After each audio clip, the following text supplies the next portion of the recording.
I have to start by just saying what brought about the establishment of the United Nations Framework Convention on Climate Change. First, I would like all of us to understand that issues of climate change is a global concern, meaning it cuts across all boundaries and economies. For that reason, the one nation alone cannot tackle issues of climate change. We have the principles of common but differentiated responsibilities. We are all part and parcel of the global community, and each of us is impacted in one way or the other by climate change. So it's important that every nation has a role to play.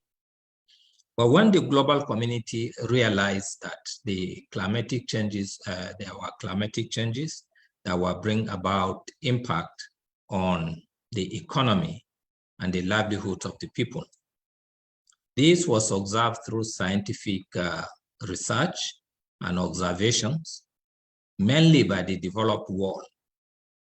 Then when this issue came before the UN, they now set up an international negotiating committee, intergovernmental committee, the INC. So this committee drafted the UNFCCC. The full meaning of the UNFCCC is the United Nations Framework Convention on Climate Change.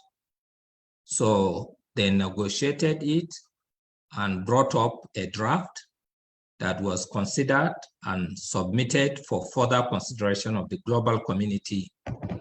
At the Earth Summit, you will recall that there was a United Nations conference on environment and development that took place in Rio de Janeiro in 1992. That was the period when the UNFCCC, the draft was presented and it was widely signed. My own country, Nigeria, signed at that onset conference, but eventually it was ratified in 1994. The UNFCCC itself now came into force on the 21st of March 1994, and it became active. Now, what is its mandate? The mandate of the UNFCCC is to coordinate all global efforts through research, through negotiations, through bringing experts together to stabilize the climate system and to avoid the anthropogenic interference and to ensure that nature or climate systems adjust itself naturally without impacting food security specifically, and also allowing sustainable development. This is provided in Article 2 of the Convention itself, which at the end of the day, I will urge every one of us that is involved to revisit the UNFCCC and look at the provisions of this article and why it is so. So after it came into force, but like the name indicated, it's just a framework. It's a framework convention. It doesn't really have a binding legal force around it. It started its first meeting in Berlin. That is COP1, was held in Berlin, Germany in 1995.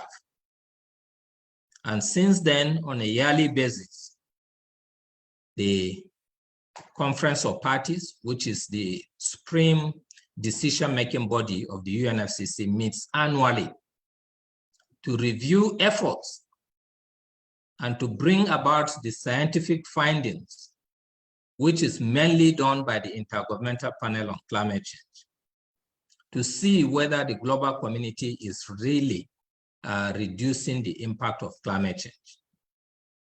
This is the basis for the annual meeting of the parties to the convention. It is known as COP, Conference of Parties. This meeting has, like I said, started in Berlin in 1995. And since then, there was a year when we had up to 2 meetings. That one took place in The Hague at COP6. There was a COP6 bis. But if not, it has always been on an annual basis and is rotational, because you will be wondering, how do they select where these meetings do take place? It's rotational based on the 6 regions, the UN regions of the world. So you will recall that last year, it took place in Glasgow, in England, in the UK. This year, this year is taking place in Egypt, in Africa. By 2023, it will go to another section of the world. So I just want us to have that understanding that the Conference of Parties took place on an annual basis and is rotational within the regions of the UN. And also, it has to be offered, the hosting has to be offered by a nation. For instance, now Egypt offered that they will host it when it became the turn of Africa. You will recall that in Africa, countries like South Africa, countries like Kenya, Morocco hosted like 2 times or thereabout, have hosted in Africa. Now Egypt is going to host. So this is the rotational thing that happened on an annual basis. I have spoken to you on the establishment itself, why the global community put it in place. It has almost a universal acceptance. This is just to let you know that truly this is one of the most interesting and the most problem that is facing the global community. And then every nation is trying to find a solution to this problem. Now, with the establishment of the UNFCCC, like I said at the beginning of my presentation, is that it's just a gentleman framework that did not have a legal force. But down the line, after the first meeting in Berlin, it was realized that the actions that are provided in the convention will not be sufficient to really tackle the climatic changes that were being observed. Then the Conference of Parties decided to meet the idea of getting a legally binding treaty. And by 1996 to 1997, we now had the Kyoto Protocol. The Kyoto Protocol has a legal force behind it, whereby the structure of the UNFCCC, which I will also elaborate that to you, that says we have 3 groups. First, we have what we call the Annex 1 parties. Then we have the Annex 2, and then we have the non-developing countries.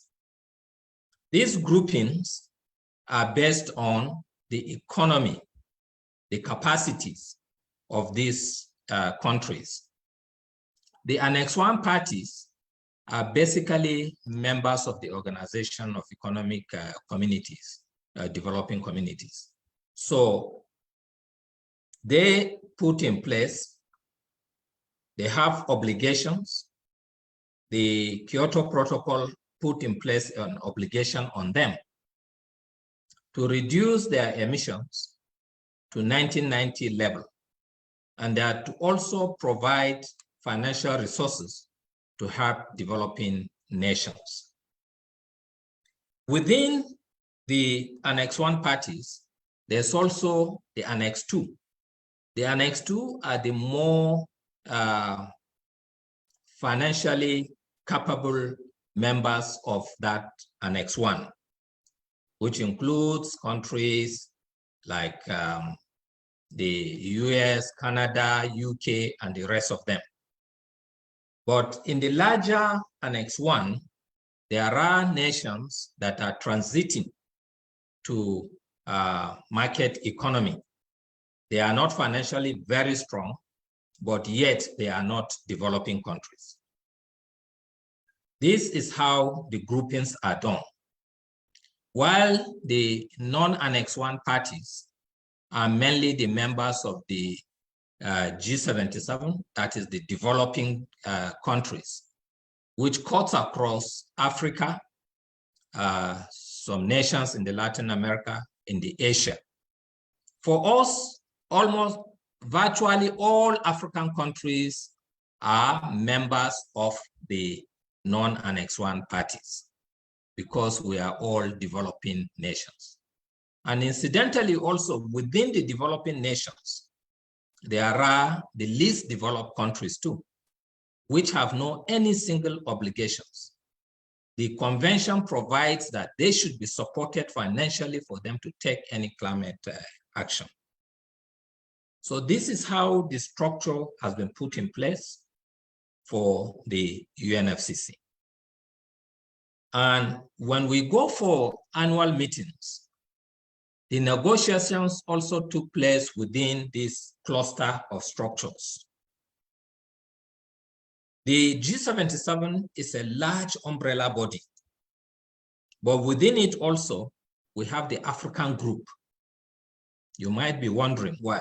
African group is a member of the G77, but we have our own peculiarities as Africa.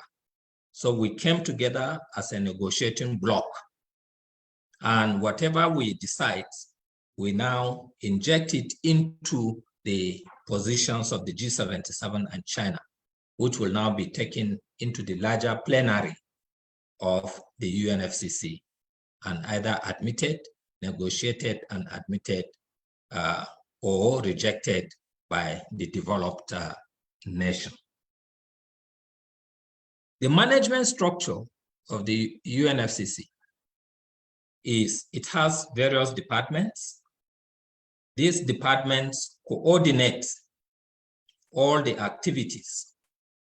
It may interest you to also note that within the negotiating structure of the UNFCCC, we have what we call the subsidiary bodies. Basically, the subsidiary bodies are two.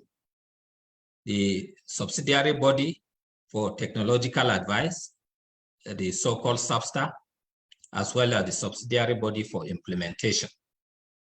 They usually have their chairmen that coordinate issues of technological advice. They bring out, they synthesize what the IPCC as well as other researchers have done across the globe. They bring it onto the table and synthesize it and bring it as an informed position that will help negotiators to take an informed decision. The SBI, the implementation subsidiary body for implementation, on the other hand, looked at the steps that have so far been taken towards implementing the decisions that have been taken by the Conference of Parties, and they bring it up. So usually, before we go for a COP, there's the bureau of the UNFCCC itself that looked at the previous negotiations and bring up issues that will serve as the agenda for the next session. You will note that some of the agenda keep on reoccurring because decisions have not been taken on them. Some that decisions have been taken on them will fall out from that agenda. But every party is free.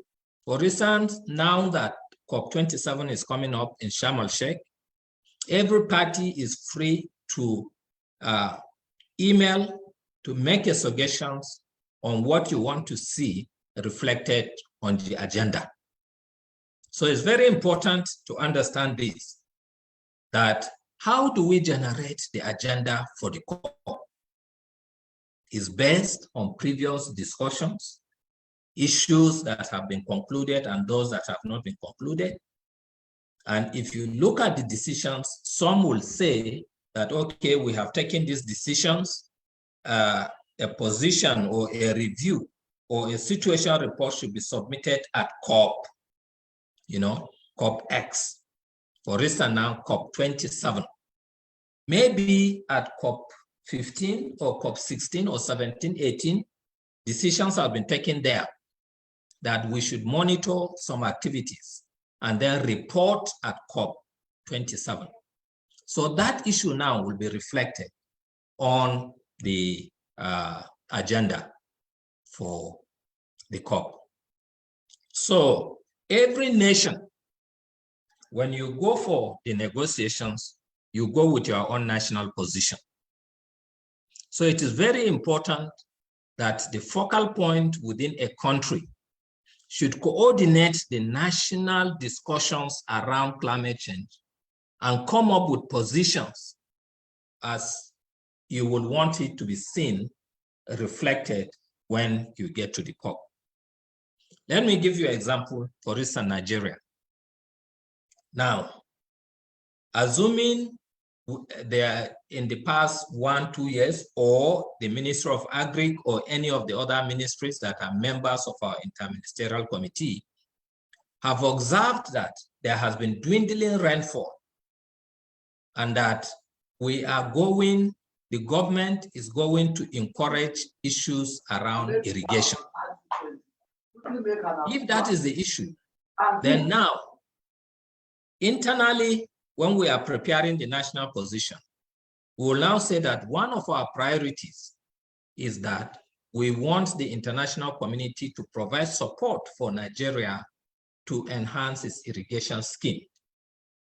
We will request the chair of the G7, the African group, to say that we want to see this reflected on the agenda. He, in turn, will now discuss it also with the G77, and eventually it will be submitted to the Bureau. And if there's consensus around it, they will discuss it, then you will see it reflected on the agenda. But I must say here that many a times, we don't really have a very good prepared national position. And when I said national position, I'm not just saying that it will only be the Interministerial Committee on Climate Change that will generate that national position.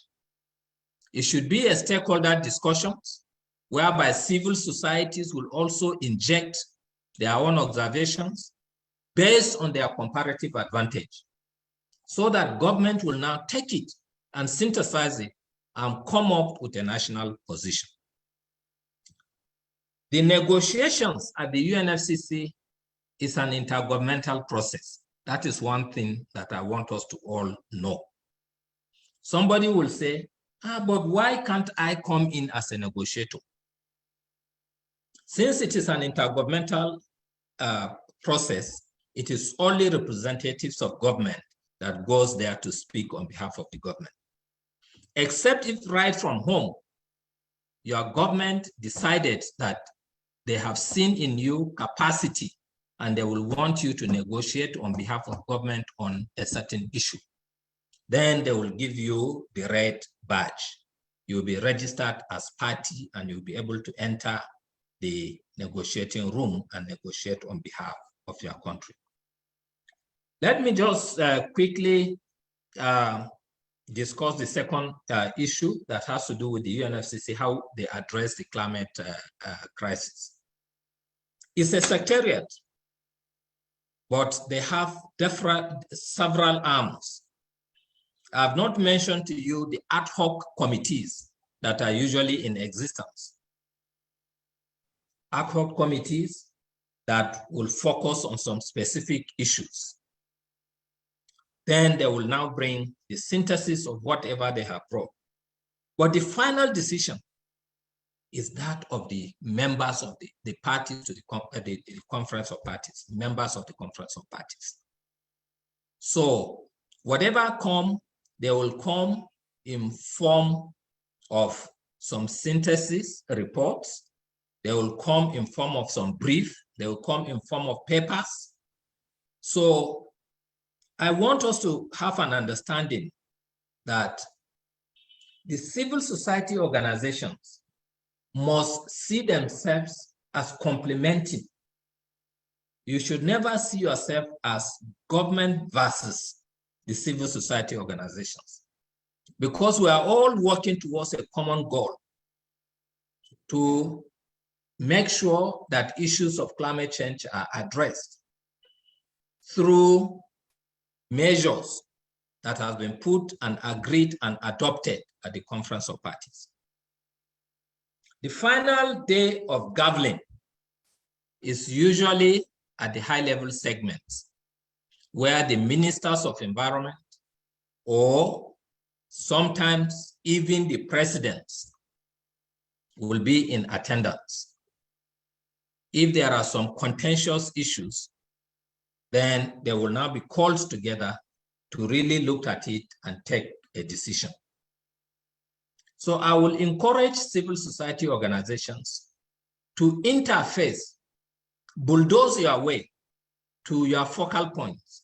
I know that sometimes the focal point sees the civil society organizations as, you know, a nuisance. Let me just use the word loosely, as if you are disturbing them. But the reality is, no, you are complementing the effort. So keep on persisting, keep on pushing, and let your issues also be tabled so that government will take it into the negotiations.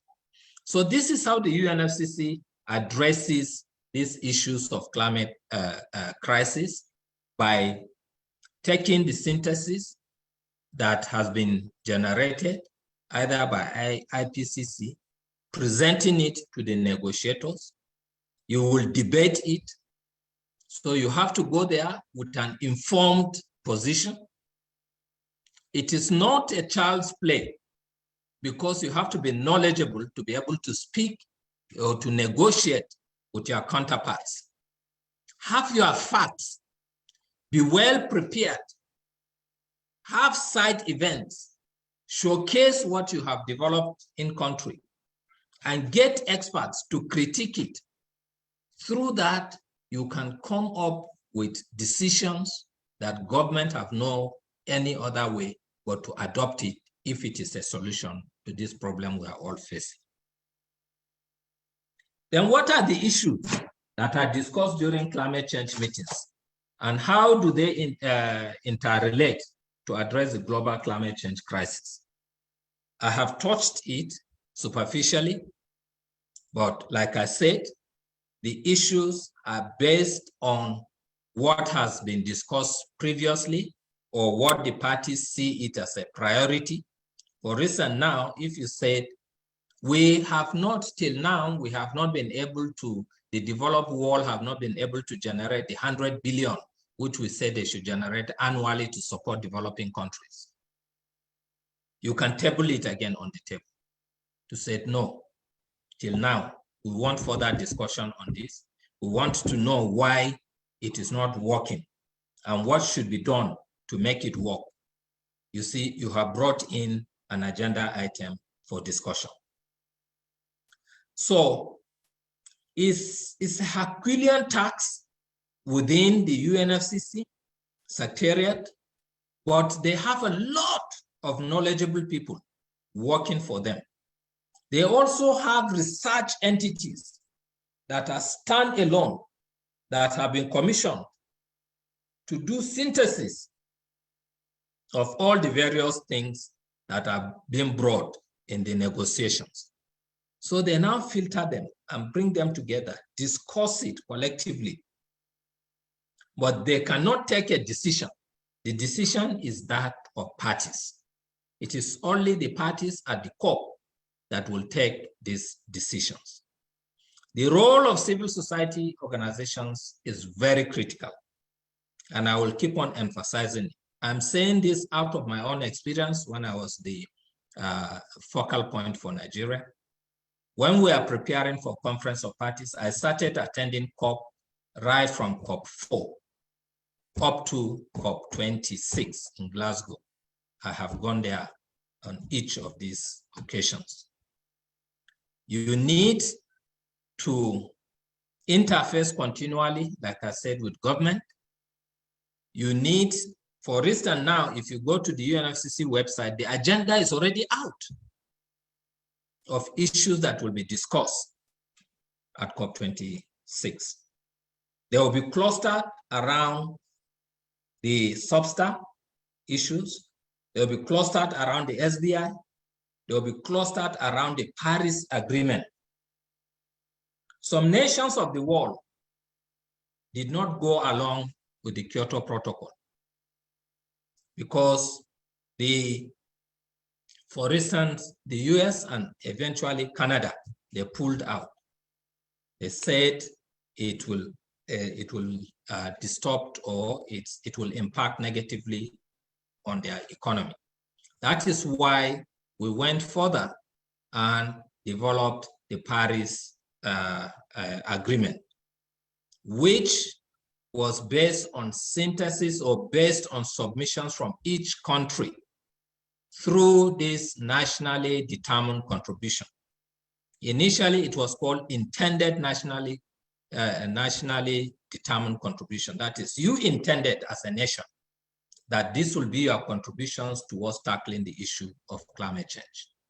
So all were brought together, filtered, negotiated, and the Paris Agreement is adopted, which is now what the global community is using.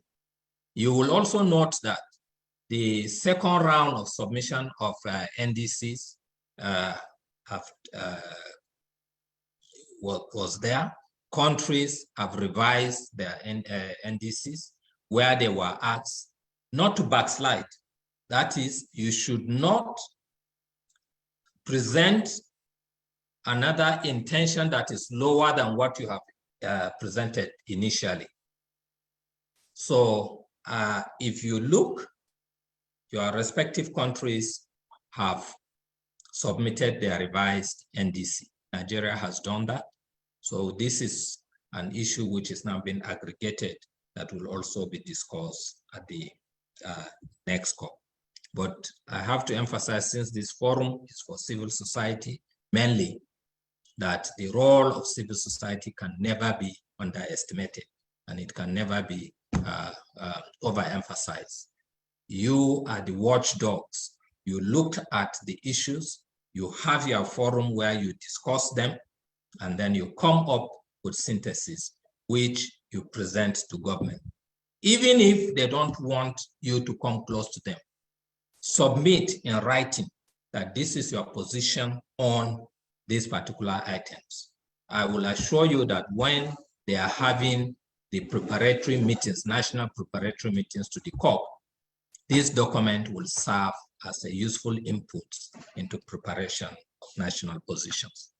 I'm open to whatever questions that will come my way, because I just spoke impromptu. I didn't have any prepared presentation, so probably I might have omitted some things, but nevertheless, this is the submission. Thank you very much. Thank you. Thank you so much, Doctor. I mean, it's wonderful and so clear and, so succinct. And thanks so much for that breakdown from, COP 1 right up to COP 26. I mean, that shows, the depth of knowledge that you have in this space. And we are so lucky to have you with us today. So I think I will just pick on from your words and maybe, get to our next speaker. Please, if you have any other question, please, if you have a question particularly to Doc, please just drop it in the chat box.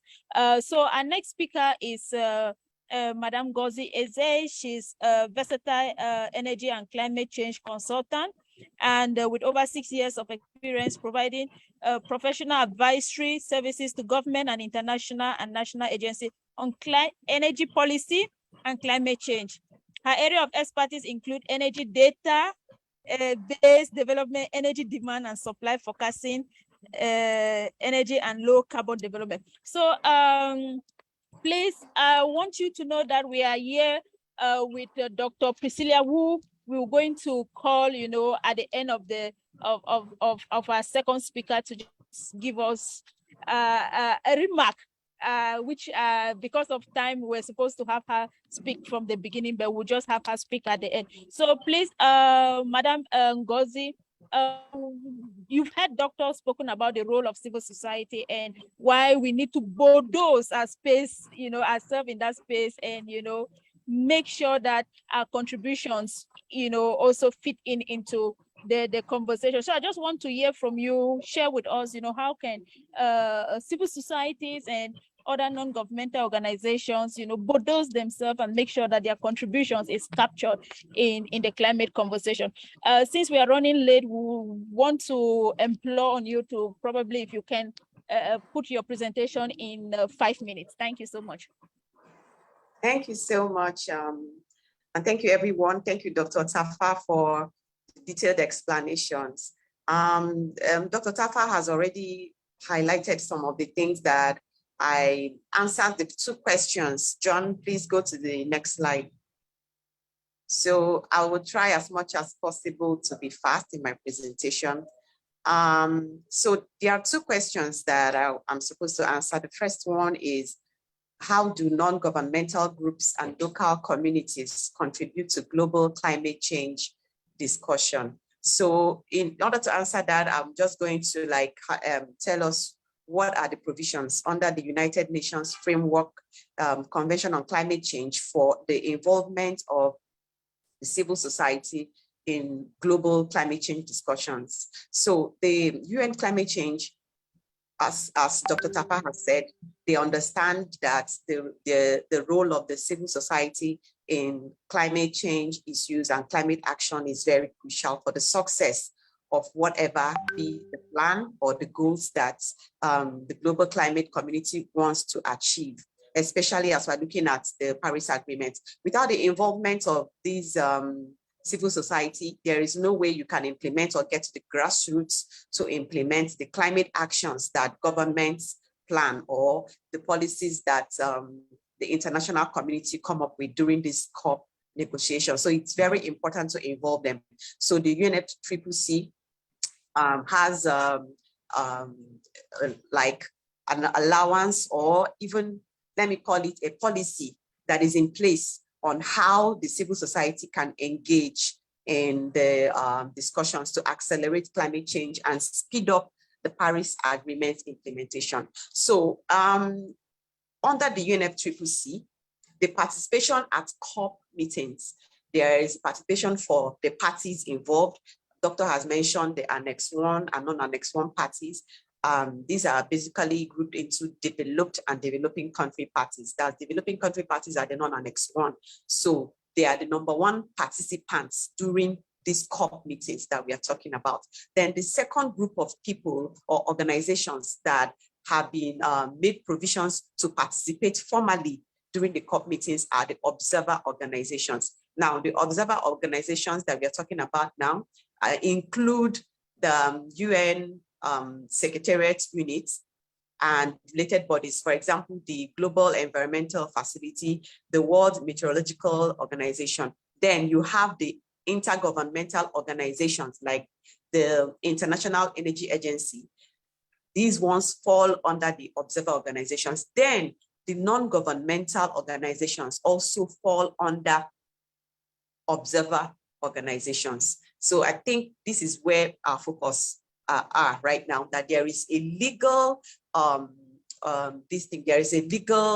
provision for NGOs to participate at the global climate meetings. So, but first of all, do you just go ahead, maybe when they announce that the COP meeting is coming up in Egypt, that's COP27 is coming up in Egypt, you just pack up your load and go there and decide to participate and let them know what you feel? There are rules and there is a method to it. First of all, you will start from the local level to the national level. That's where you start from as an NGO. I believe that we all heard when Dr. Tafa was talking about getting involved with what they are doing, the national focal points in your country, like the Department of Climate Change. What are they doing to address climate issues in your country? So that is where it all begins. You have to start from there. Familiarize yourself with what your government is doing, like their climate change policy making and implementation process. Familiarize yourself with what they are doing, get fully involved in the process at the national level. Then use your voice to ensure that pressing issues are addressed in these policy documents. In Nigeria, I have attended a number of meetings that is organized by the DCC, where I have seen maybe they want to ratify some climate change policy documents. They get the NGOs and other civil society involved in these processes. They want you to review these documents and find out whether your interest and the interest of the people you are representing is fully represented or captured in these documents. So that is where you start from. Then you also, leading up to the COP meeting, you also need to familiarize yourself with what are the issues that will be discussed during the COP meeting? And then what are your government's position? What are their negotiation position on these negotiation items in the months leading up to the COP meetings? From now, as we are planning for the COP meeting that is coming up, COP27, you need to find out what are the issues that have been tabled to be discussed during this meeting. Then find out what is your government's position. Then you can engage with them to find out, okay, is the interest of the people that I am representing, is it fully captured? Are they taking maybe a position that will be detrimental to the well-being of the groups that you are representing? Then from the national level, you can move to the regional level. For example, the UN Climate Change Secretariat organizes annual regional climate weeks. For example, we have the African Climate Week coming up in late August and into early September in Gabon. So these kind of meetings provide unique collaborative platforms where both the government's representatives and the non-governmental organization stakeholders can come together and address all relevant climate-related issues under one umbrella. The issues that affect Africa, the issues that affect your country, you come there, this is a platform for you to come and table your issues and also share your knowledge, because we all have something to bring to the table. Before you can even ask for a seat at the table, you must have something that you are bringing to the table. So from the national and the regional level, you now move to the global platform, that is the COP negotiations. How can the voices of these non-state stakeholders be heard on the global platform during COP negotiation? First of all, you need to get accredited as an observer with UNFCCC. Yes, you're an NGO, but are you accredited? So you need to know that there is need for you to be accredited as an observer with UNFCCC, UN Climate Change. So you have to be an NGO that is legally constituted. Then you have to prove that you are non-for-profit, and then you are competent in matters related to the convention, not just a novice, not somebody that has maybe something is annoying this group, you are not happy with this and that, and you just feel you can come and say what you want to say. You need to study to understand what are the issues that the convention takes care of, and then you apply to the UNFCCC to be an accredited observer. So you just go to their website and find out the procedure for being registered or accredited as an observer, so that you can participate at the COP meetings legally. You can be allowed in to come and share your knowledge and then get what your views on issues. And then all parties, a party like Nigeria, Dr. Tafa has said it, that the designated national entity like the DCC in your country, they can decide to include a representative of an NGO as part of their negotiation delegation when they are going for the COP meeting. So it means that you have been, interacting with your government agency on climate change, and they are convinced that you are an asset. You will be an asset during the negotiations, owing to your expertise on the issues that will be discussed at this COP conference. So you need to familiarize yourself with the issues and relate with your government to let them know that you have ideas and knowledge that they can use during the negotiation. Then they can decide to take you along in their negotiation as in a part of the negotiation delegation. Then secondly, apart from going with your government, accredited observers may attend meetings at the COP, like the COP meetings and subsidiary bodies. Dr. Tafa has explained what the subsidiary bodies are for, but you will not have the right to vote, because it is only government representatives who have ratified the convention that have the right to vote. So you will not be able to vote, but you can attend these meetings. But if the parties decide to allow maybe the observers to vote, then you'll be allowed to vote. Then during the meetings, the observers, that the NGOs and the civil society that are there, could also be given opportunity to address the COP and subsidiary bodies during plenary meetings. But the statements that these people are allowed to put out there are encouraged to be on behalf of a broader constituency. For example, you have individual NGOs, but there may be an umbrella like network. For example, the Climate Action Network. I don't know if some of you are part of this network of NGOs around the world that represent a certain interest. So if you are part of this network, then of course you must have communicated with them your own views or your own concerns from your own country, from your own constituency, so that they can table it at the COP meetings, plenary meetings. Then there is this official UN side events at the COP. So if you are an observer participant, you have been accredited, you can interact with parties, you can even lobby party delegates during the COP meeting to make sure that maybe the issues that you want them to vote for or to argue on, maybe the position you want them to take, you can lobby them during this time to ensure that you get support during the negotiations. So as I was saying, during the COP meeting, there are side events that the observer participants can interact with parties and share relevant information and ideas. These are exchanged between the parties and the NGOs, and this can serve as an input into the formal negotiation, as well as you can also discuss some issues that are beyond the scope of the negotiation during Q&A session. So if you have been accredited as an observer, you can register with the UNFCCC that you want to host a side event. So these are, let me say, the 2 or 3 ways that NGOs their voices can be heard on the global platform. So then, as we are preparing for the COP27, there is this arrangement or agreement by the host country, like Egypt is the host country. So they engage with non-state stakeholders, the NGOs, to get their views through briefings, and they are invited to submit their views and expectations for the conference. So my question is your NGO getting engaged in all these meetings that are leading up to the COP27? If not, just go to the UNFCCC website and get information on these briefings, on these meetings, and see how you can participate. Some of them you can participate virtually, and then communicate your views and your expectations for the coming COP meeting.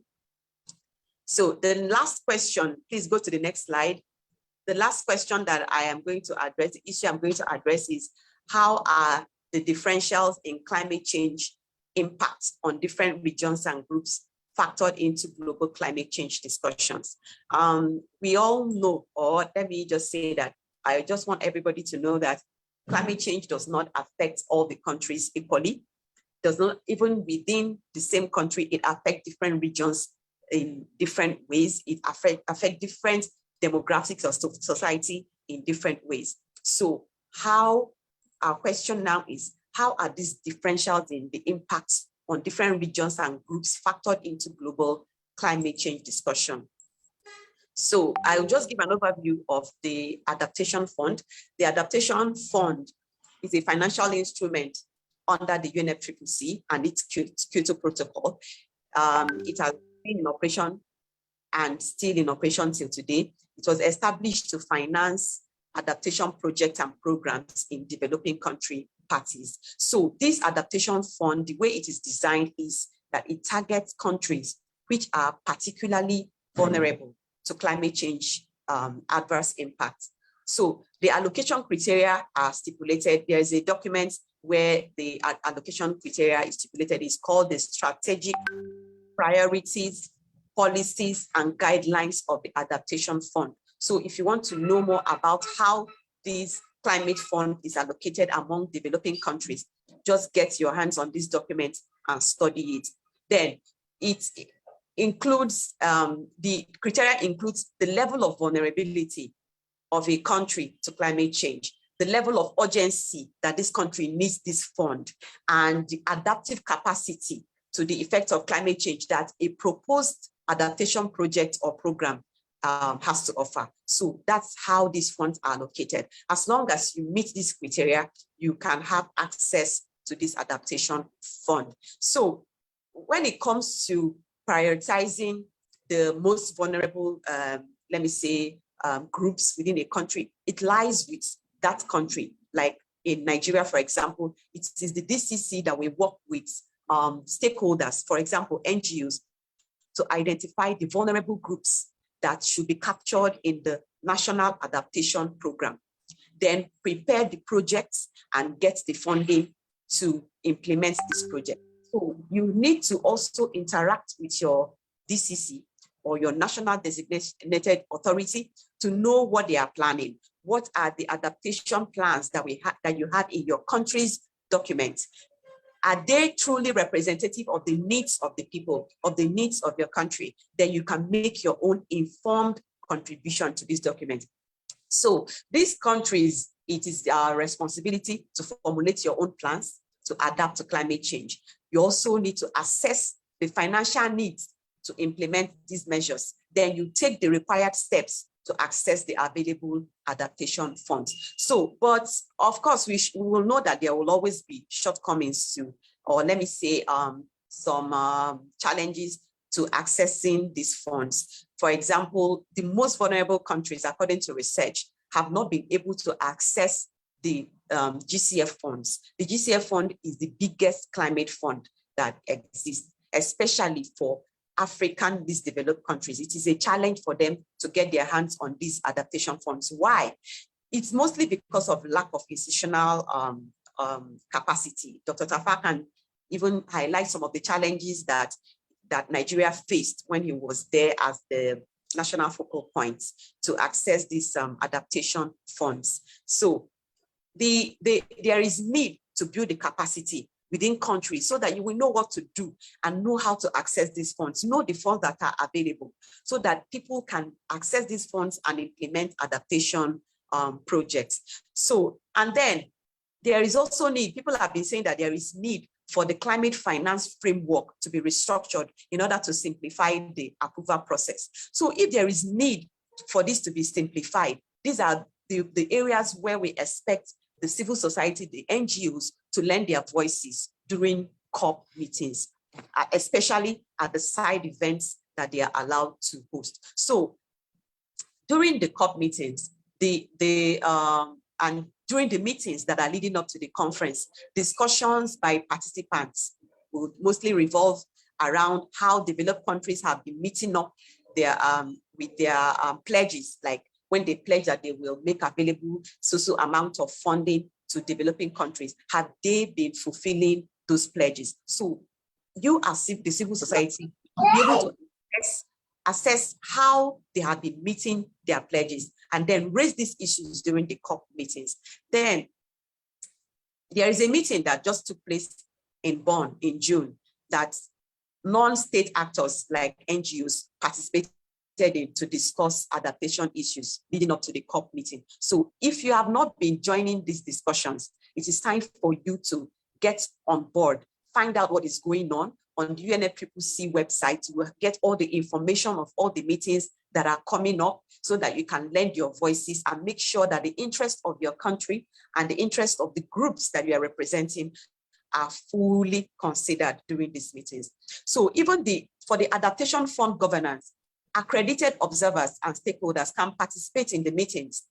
So that's one very good advantage for an NGO to get accredited by UNFCCC. Find out what it takes to be accredited and apply for this accreditation so that, yes, the voices that you have can be heard, no matter how little, let your voices be heard. So I think I will end here too. I'm sure I exceeded the 5 minutes. So thank you so much. And I'm waiting for your questions. Okay, thank you. Thank you very much. Thanks so much for that presentation. And I can see some questions in the chat box. Some of the questions have been responded to already. But before we get to the question and section, maybe I would just want to encourage everyone to check this chat box to be sure that the questions have been responded to. So I'll just open the floor again for just 1 or 2 questions, and then we can pass then the mic to our host, Dr. Priscilla. So please, let's just hear 1 or 2 questions so that we can wrap up the session. Thank you.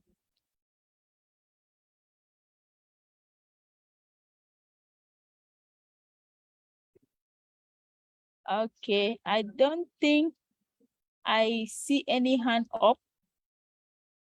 Okay, so I would presume that we are all satisfied with the responses that was provided by Dr. Tefa.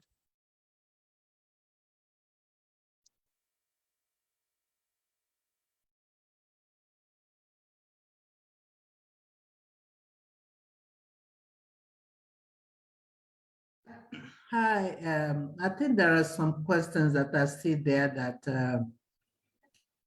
Dr. Tafa is yet to respond to. Okay. Yes, let me just say that there was one that was asking about how one can access the national position to COP. Is it an available document for the CSOs? National positions, can you hear me? Yes. All right. National positions are being generated even as we speak now, preparatory.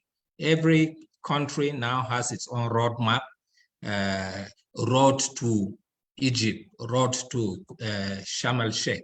And in this road to, there will be a series of preparatory meetings. Like I did answer one of the questions, I said that it's usually in 2 stages.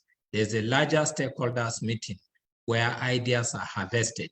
So it is there that civil society organizations are also invited. But I know the constraints that government usually have when they invite civil society organizations, especially if you are coming from outside Abuja, is the responsibility of government to support you financially.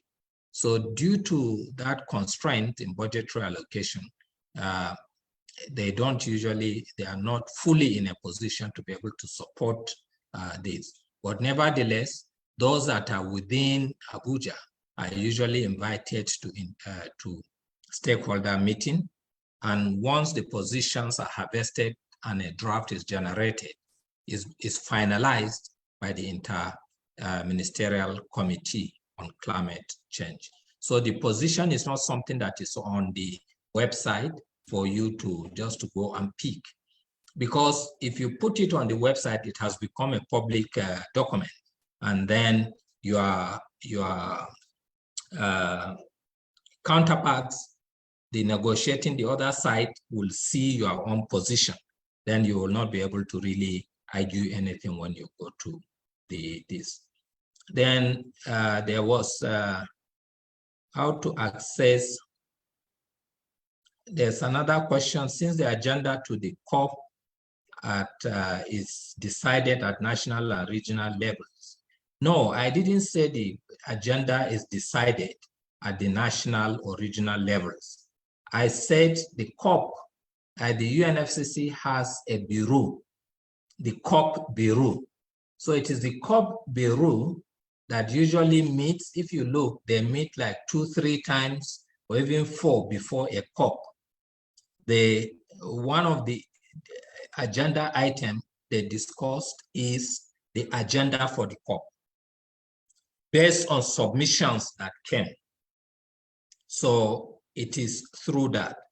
When civil society are organizing their side events, these side events takes place during the session. So it is not at that session that you start generating the agenda. No, the agenda has already been developed now towards the COP 27. So have it in mind that you make your own submission early enough to your national government, to your focal points. In Nigeria, the GCC. They, in turn, if they see that, yes, this is a really a required thing, they submit it to the chair of the G7, the African group, and then G77, and it gets to the Bureau. But you can also submit your positions to your umbrella bodies. All civil societies have umbrella body, the bingos and the rest of them. You submit your positions through them, it will still also get to the Bureau. Thank you. Thank you. Thank you very much, Doctor. I see Madame Gozi also has responded to a question.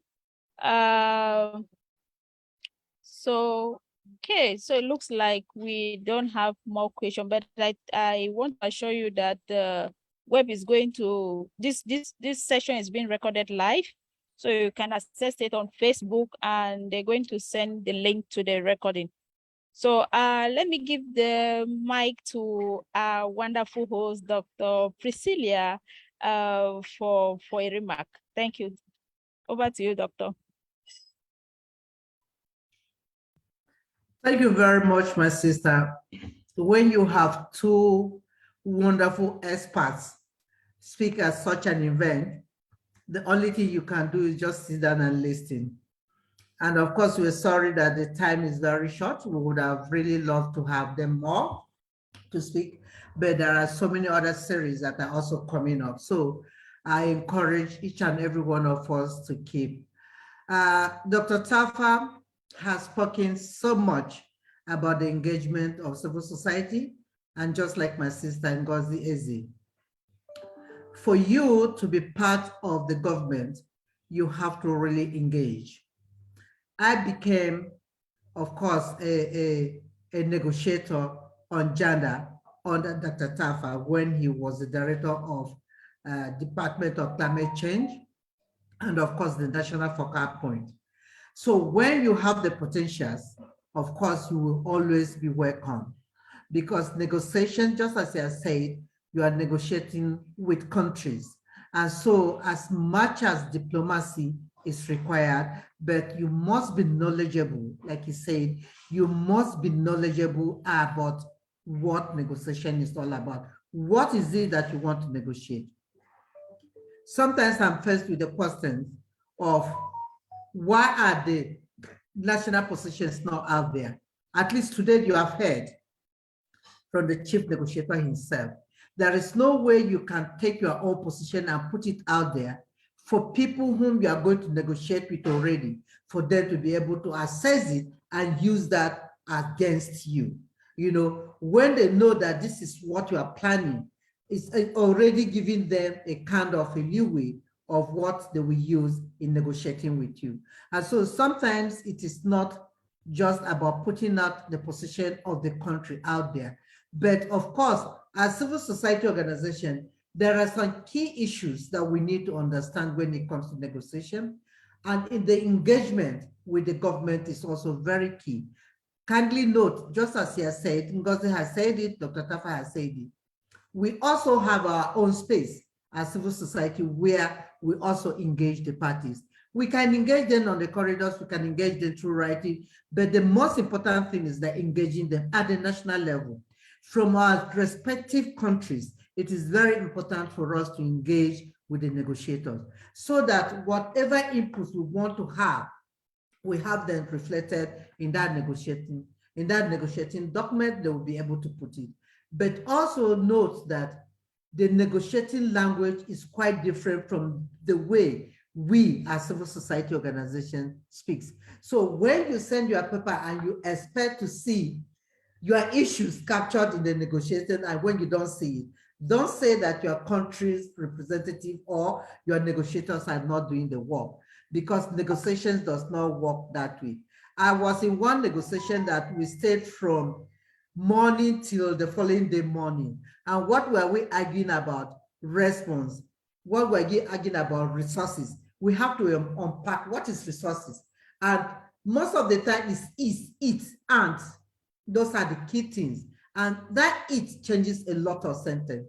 So my dear brothers and sisters and colleagues in the civil society, it is very important for us to begin to understand these issues. But I encourage all of us around the world, because I can see diverse people from around the world that have joined this conversation. Please let us engage at the national level. We will be able to shape the things that we want to see at the global level. And on this note, I want to thank you very much, my sister Zone. I want to thank Ngozi. I want to thank Dr. Tafa. I mean, it was like an ambush, because I was in Kigali when I called John. I said, please, can you get Dr. Tafa? We need him on this platform. So thank you very much for always being there for us and for the supportive role to civil society that you have always been. We will still call on you. Now that you're out there, just know that we are going to tap very much from that weight of experience that you have. We are not going to just let you go. Ngozi, we are not let you go. My sister, Zonet, know that you are also part of this process and you don't have a choice than to always be here. We also are preparing the African Feminist Tax Group. We have our own positions. We have our own demands. In Bonn, we were able to present them. So Dr. Tafa is still going to be in Egypt, is still going to be a negotiator. And so we are going to be also channeling part of our demands to you, which we hope that we use with your colleagues to be able to help us amplify them. Africa is facing a lot of challenges. And these challenges, who are the people that are always at the hem of, at the receiving end? Is the issues of women and gender. Look at the crisis that we're having in our country today, Nigeria, about the issues of climate-induced conflict, and yet we are not talking about those issues. So how can we bring some of those issues? Lake Chad has gone, the drying up of rivers, the desert encroachment. How can we address these issues from Cameroon to Chad to other parts of the world, of Africa? We need to be all on board, and we need to engage our government, our parties, to help us constructively bring these issues to when it comes to negotiation. But especially the issues of funding, for us, that is a key issue, and the issues of funding for grassroots organizations are issues that we cannot overemphasize. The issues of loss and damage. Africa, pollutes the least, but we are the ones that are paying mostly for these issues. So for us as the African Feminist Task Group, we are saying that we need the support of all, and especially Dr. Tafa and your team from wherever you will find them. We know that you played a very significant role when it came to UNFCCC, right from COP2 up to COP26. And of course, we are going to COP27, and we know that you'll be there with us. You have a huge weight of experience with your people. We want you to help us. Thank you. Thank you. Thank you very much, Dr. Priscilla. And thank you, everyone. Indeed, the COP is happening in Africa, and we need to make sure that the voices and needs and priorities of the African people are reflected in COP. And for sure, we will be drawing on the wealth of knowledge, as Dr. Priscilla already said, from Dr. Tafa and the team, and our sister Ngozi, and everyone here present. Know that the WEP is a monthly series, and you should be checking your emails for the next call again. And please keep in touch, and let's continue this conversation. And this is all part of the road towards COP. And together, I believe that some of the issues that were highlighted by the African group during SB in Bonn, needs to really be flagged out and discussed again in depth and captured as part of the African position of coming COP in November. Once again, thank you very much. And I'm Zonziwo. It was a great honor for me to be your moderator for this session. Have a good weekend ahead and a good beginning of the month of August next week. Thank you and have a good day. Bye. Bye. Thank you. Thank you. Bye. Bye. Thank you. So much, everyone. Bye. Bye. Bye-bye. Bye, ma. Thank you so much. Bye, everyone. Thank you.